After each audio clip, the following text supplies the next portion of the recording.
Sleep. Perhaps the most important hours of the day, essential to your health and happiness. So what's the single most annoying thing a bed partner could do?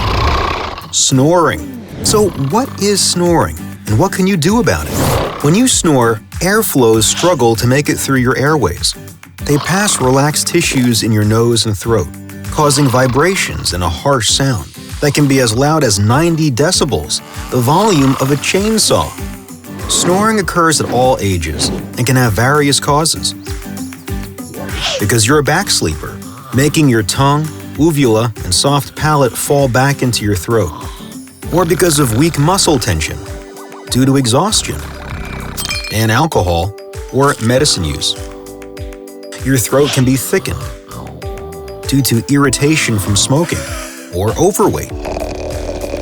For children, an enlarged tonsils is often the cause. For older people, a thickened and slackened mucous membrane in the throat.